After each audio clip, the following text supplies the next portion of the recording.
I'm Kate Kray. I've just written a new book called Hard Bastards, and it's interviews with 24 of the most dangerous men in the country. I chose to write the book because at the time it seemed that I only knew that sort of men, the most dangerous men, and there was always this, which one's the most dangerous? So I decided to interview men where danger is part and parcel of their everyday life. And in the book there's SAS men, terrorists, murderers, but not every man in the book is a criminal. Some of them are law-abiding citizens. To be a tough guy, you've got to be able to take things all the way if necessary, to kill if you have to. And a lot of the men in the book have killed people.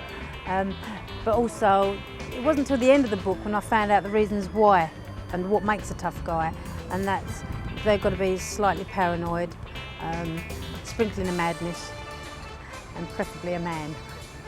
I've been asked lots of times if I'm glamorising crime, but I don't think I am. I'm saying it how it really is, actually on the streets, and what these men are really like. Modern day gangster films, they glamorise it because they polish it up and make it funny, go and break someone's bones or to shoot somebody, and then make some kind of joke about it, but it's really not funny. It's extremely unpleasant when you're there. I think that the media are fascinated with criminals, but then I think that everybody's fascinated with criminals. They always have been, right back to Dick Turpin days. So I think that there always has been and there always will be a fascination. The media makes criminals into celebrities. Everybody wants to know about them. Lots of publishing companies are offering them book deals. And so is it the person that's actually committed the crime? Or is it the publishers and the newspapers that want to turn them into celebrities? They're all sort of like living off it, if you like. They're all glamorising it and trying to justify it in their own way.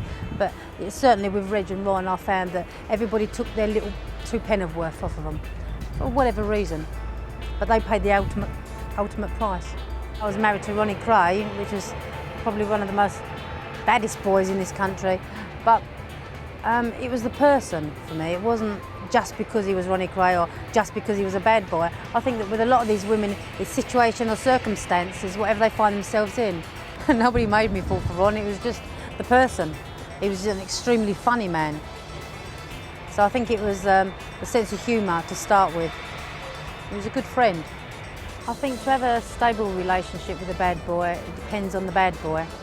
Each one of them are different.